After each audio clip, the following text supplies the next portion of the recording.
예, 여러분 안녕하세요. 3주 2차 시 공부합시다. 우리 성찰과 소통을 위한 글쓰기. 에, 지난 1차 시는 그러니까 글쓰기의 필요성과 중요성을 이야기했는데, 음, 해놓고 보니까 1주 3차 시 1주에 우리가 1차 시에 이제 수업 안내를 했죠. 오리엔테이션을 했고 2차 시는 비판적 사고와 질문의 중요성, 그리고 3차 시에는 과학적 사고와 인문학 뭐 이런 그 주제로 기본적인 공부를 했는데, 지금 3조 1차 시 글쓰기의 필요성과 중요성 자료를 이제 녹화를 하고 다시 봤더니 아마 1주 2차 시, 2차 시보다는 3차 시의 어떤 내용과 조금 뭐 겹친다 그럴까, 그런 부분이 있었던 것 같기도 해요. 그렇게 좀 이해를 하시면 좋겠어요. 그렇게 이해를 하기 바랍니다. 그 다음에 이제 그 작년에 1학기와 2학기 또 이제 비슷하게 그 자료를 만들고 수업을 하고 영상을 만들었어요. 가급적 그 지난 학기 때 사용했던 수업 영상을 뭐 가급적 재사용하지 않고 새로 이렇게 만들고 있습니다. 이제 학기마다 좀씩 뭐 강조 내용은 다를 게 없는데 뭐 일정이라든가 뭐 이런 것이 조금씩 다를 수 있기 때문에 그러다 보니까 그 내용이 일부 중독이 아니죠. 중복, 예, 중복 됐습니다. 필요성과 중요성, 뭐 필요하고 중요하니까 그랬다라고 이렇게 좀 너그럽게 양해를 해주시면 고맙겠어요. 그래서 2차 시는 지금 뭘 하고 있습니까? 윤리, 글쓰기 윤리를 좀 같이 이야기해 보려고 해요. 글쓰기 윤리. 이제 그 학문 정직성과 글쓰기 윤리, 이 자료가 지금 5장을 내가 그 스캔을 했는데, 이제 이 형광펜으로 좀 구분해 놓은 것을 중요하게 보면서 이야기합시다.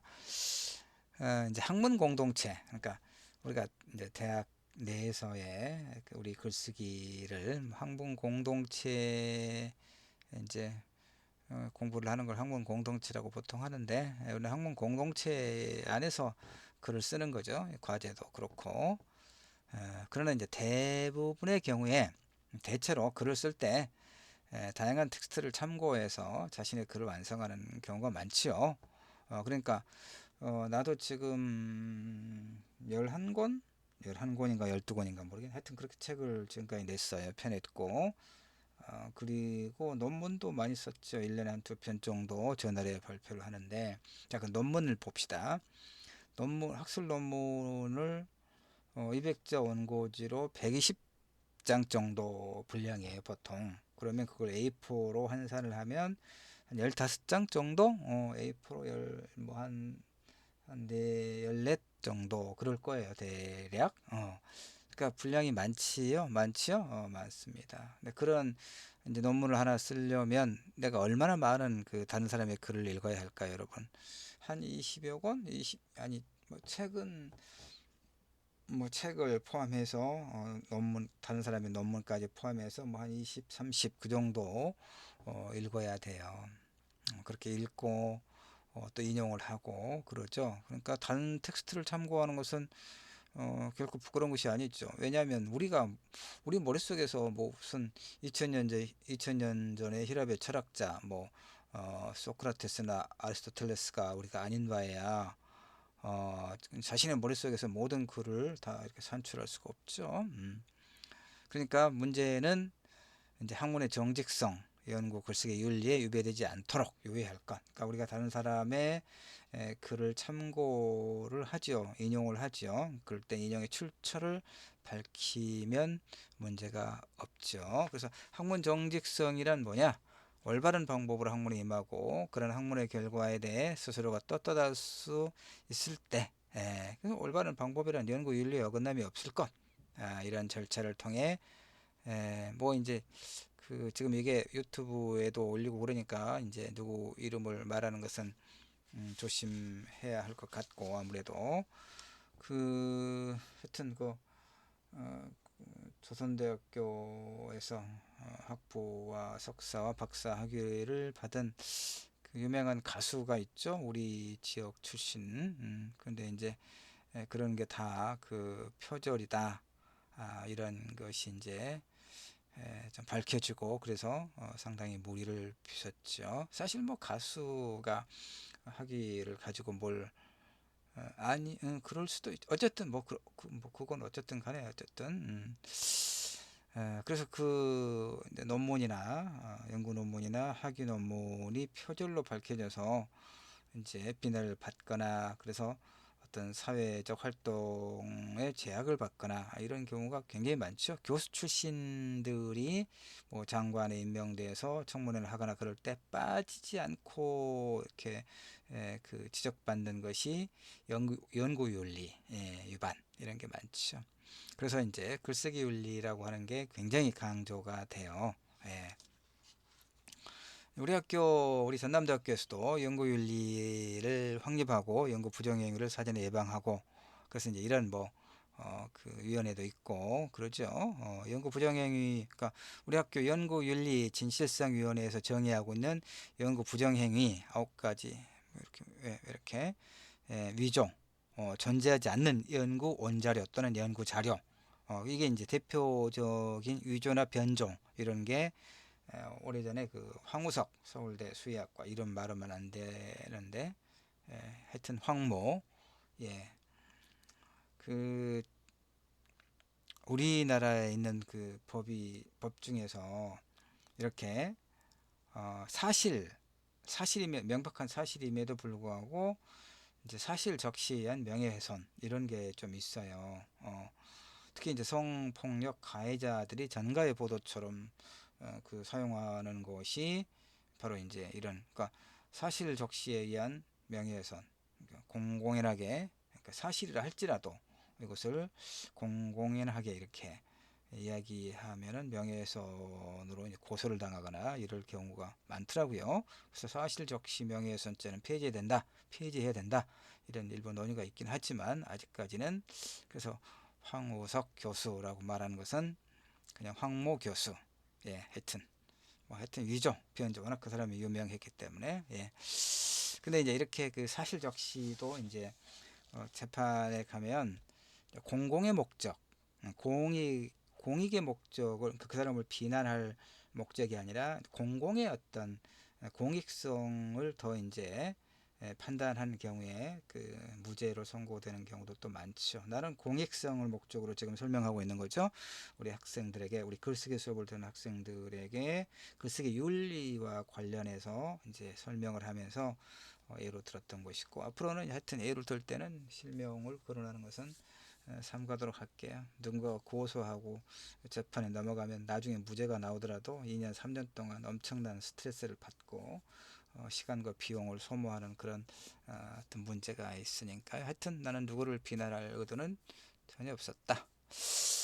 자, 연구 부정행위, 그래서 하여튼 위조, 변조, 그 다음에 뭐 표절, 우리가 가장 많은 게 표절이에요. 표절이 뭐 아주 쉽게 말하면 다른 사람의 글을 그 출처를 인용하지 않고, 그러니까 출처를 밝히지 않고 그 글을 갖다가 자신의 글인 것처럼 쓰는 경우, 일부든 전부든 이런 게 굉장히 많이 저지르는 그런 표절이에요. 그 몇 년 전에 이런 얘기를 또, 하여튼 그 워크숍, 글쓰기 수업 전후에 이제 워크숍을 해요. 글쓰기 교과를 담당하는 수업 교수들이 워크숍을 하는데, 이제 그 우리 전남대학교 기초교육원에서 그 보고서 그 어떤 공모전을 하죠. 우리 학생들이 과제로 냈던 그 리포트들 중에서 이렇게 이제 우수 그 리포트 과제물 공모전을 하는데, 거기서 상을 받은 친구의 글이 그러니까 내 수업에 들었던 친구인데, 내 수업에서 내가 이제 내 글 이렇게 내 평론 비평문을 A시로 내가 많이 들지요. 내가 책도 많고 글이 많으니까 다른 사람의 글이 아니라 내 글을 위주로 이렇게 많이 하거든요. 내 글을 갖다 그대로 내 갖고 거의 그대로 99% 내 갖고 상을 받았더라고요. 우리끼리 내 글을 냈는데 상을 안 받으면 그게 정상이 아니다 이렇게 웃기도 했는데, 모르고 지나갔으면 몰랐겠지만, 알고도 그걸 모른 채 할 수는 없는 일이어서 그걸 바로잡았던 일이 있었어요. 하여튼 그런 식으로 표절을 해서는 안 돼. 그 다음에 그 유명한 소설가 신경숙 소설가도 몇 년 전에 그 일본의 어떤 작가, 그러니까 아주 일부를 그냥 그 이제 갖다가 썼어요. 그게 그 기쁨을 아는 몸, 내가 기쁨을 아는 몸이 되었다. 상당히 표현은 참 뛰어난 표현이라고 늘 우리가 이야기하는데, 그 정도 갖다가 썼어요, 자기 소설에. 근데 일본 작가의 이제 소설의 한 구절이었던 모양인데, 그 표절이다 해가지고 상당히 비난을 받고 또 오랫동안 작품 활동을 하지 못했고, 그 이후로 이제 또 작품을 냈지만, 그 상당히 부정적인 그런, 그 이후에는 이제 그 표절 문제가 제기된 이후에는 그 이전처럼 작가로서 어떤 영향력을 갖고 있지 못한 그런 상태가 됐죠. 그러니까 어떤 형태로든 글쓰기 윤리에 어긋나는 것이 나중에 이제 발견이 되면 여러 가지로 이제 좀뭐 비난도 받고 불편해지고 그래요. 우리는 수업에서 이제 우리 학문 공동체 대학에서 수업을 하면서 여러분 교양 과목에서 우리 글쓰기 과목뿐만 아니라 다양한 이제 교양 과목에서 과제를 내죠. 리포트를 내는데, 그럴 때 다른 사람의 글을 인용을 할 때 인용의 출처를 밝혀서 표절의 문제가 제기되지 않도록 그렇게 신경을 써야 될 거예요. 그 다음에 부당한 저자 표시. 부당한 저자 표시는 이제 대체로 이제 어떤 경우가 그렇습니까? 그 교수들이 자신의 뭐 중고등학교 자녀를, 그러니까 자신의 논문에다가 또는 자신이 지도하고 있는 제자의 논문에다가 자신의 이제 그 뭐 중고등학교 아이를 이렇게 공동 저자로 이렇게 이름을 올려서 이제 발표를 하고, 이제 그걸 가지고 이제 뭐 특목고를 진학하거나 뭐 나중에 이제 대학에 뭐 로스쿨이든 아니면 뭐 의전이든 이렇게 진학하는데 하나의 이제 점수가 될 수 있을 테니까, 그런 굉장히 부당한 그런 일이 공공연하게 일어나고 그러죠. 예, 그런 경우를 이제 부당한 저자 표시라고도 해요. 그다음에 부당한 중복 게재 같은 경우는 이제 우리 논문 뭐 이제 연구자들이, 그 교수들 학자들이 이런 경우가 좀 많이 있어요. 그 되게 전에 보면 자신의 박사학위 논문을 이제 거기서 좀 쪼개가지고 요약해가지고 논문으로 이제 제출한다거나, 이게 하나의 관행이었는데 지금은 이제 그러면 안 되죠. 뭐 이런 것들, 하여튼 이런 것들을 이제 대체로 대학에서 그 연구 부정 행위 이렇게 이야기합니다. 그러니까 우리 수업을 듣는 우리 학생들은 어떤 것만 유의하면 될까요? 다른 사람의 글을 일부든 전체든 가져다가 인용의 출처 표시 없이 내 글인 것처럼 내지 말 것, 이것만 좀 유의하면 되겠죠? 수업에서 인용의 출처를 밝히는 문제는 내가 이렇게 지난번에도 한번 한 것 같은데 앞으로도 계속 이렇게 자료 보면서 기회 될 때마다 설명해 주고 그럴게요. 그 다음에 또 하나가 이제 또 하나 뭘 좀 우리가 신경을 써야 되냐면, 이제 그 가끔 이런 게 있어요. 전에는 이제 독서 감상 문과 교양 수업에서 이제 문학 수업에서도 많이 하고 글쓰기 수업에서도 하고 또 이러저런 교양 수업에서 되면 어떤 독후감을 제출하게 했다는 얘기죠. 또 영화 감상문을 제출하게 했거나 근데 이제 그 한번 다른 과목에다 낸 과제물을 또 여기다 내는 거죠. 그러면 이제 그 모르죠. 수업 교수가 모르는데 그 똑같은 이를테면 같은 책을 보고 쓴 독후감이거나 같은 영화를 대상으로 한 영화 그 감상문이거나 이런 게 한 반에서 서너 명 이상이 제출을 해요. 그러면 뭔가 좀 미심쩍잖아요. 그다음에 보니까 또 과가 같아. 그럼 이 친구들이 다른 교양 수업에서 냈던 과제, 그 교수가 제시했던 어떤 그 주제와 관련해서 냈던 과제물을 이 수업에 또 내는구나 라고 당연히 알게 되지 않겠어요? 그런 경우에는 어때? 그러니까 그 갖다 그걸 뭐라고 여기 그 연구윤리 부정행위는 들어있지 않지만 사실은 실제적으로는 그런 게 우리에게는 우리들 수업에서는 더 문제가 되겠죠. 음. 그, 또 하나 이제 뭐가 있었냐면 이제 우리 글쓰기 수업에서 그 리포트를 4개, 글쓰기 과제는 4개를 그 제출해야 된다고 내가 1차 시, 1차 시 오리엔테이션 할 때 설명했죠. 이건 글쓰기 교과를 이제 그 운영하는 기초교육원에서 이제 의무적으로 이렇게 글쓰기 분반에다가 요구하는 거거든요. 그래서 우리 수업에서는 뭡니까? 네 가지가 첫 번째가 자유글쓰기, 그다음에 두 번째가 이제 자성찰 에세이, 세 번째가 비평문, 네 번째가 논증적 에세이 이렇게 4개. 그런데 제일 처음에 내는 자유글쓰기는 점수 평가를 하지 않고 여러분이 어느 부분에 관심이 있고 그 다음에 글쓰기에 대한 이해는 어느 정도 됐는가를 그냥 알아보기 위한 하나의 참고 자료로 그리고 이제 그것에 대해서 피드백 해주면서 이 리포트가 이 글이 어느 부분은 참 좋다. 근데 어느 부분은 이렇게 좀 보완하면 더 좋겠다. 이런 피드백을 해주고 그래서 이제 자아성찰 에세이와 비평문과 논증적 에세이는 각각 20점씩 이렇게 점수를 부여할 거니까 그래서 자유글쓰기를 제출하고 피드백을 개별적으로 해주면 그걸 바탕으로 이렇게 과제를 좀 잘 수행할 수 있도록 이렇게 우리 수업에서는 할 거예요. 그럴 때 이제 그 다른 데서 다른 수업에서 냈던 과제물을 이렇게 재활용하지 말 것 알겠죠? 우리가 어떻게 하느냐 몰라요. 모르죠. 근데 우연히 알게 될 수가 있어요. 그러니까 워크숍을 하거나 이제 또 친분이 있는 뭐 교수들이 몇 사람 모여서 뭐 차를 한잔 마시거나 그럴 기회가 있을 때 이제 뭐 학교 내에서 이제 일어나는 일들이 되게 화제가 되지 않겠어요? 그러면 지난 학기에 어떤 친구가 과제를 냈는데 정말 정말 글을 잘 쓰더라. 그러면 어떤 글인데 누가 냈는데 이렇게 그냥 물어볼 수 있지 않겠어?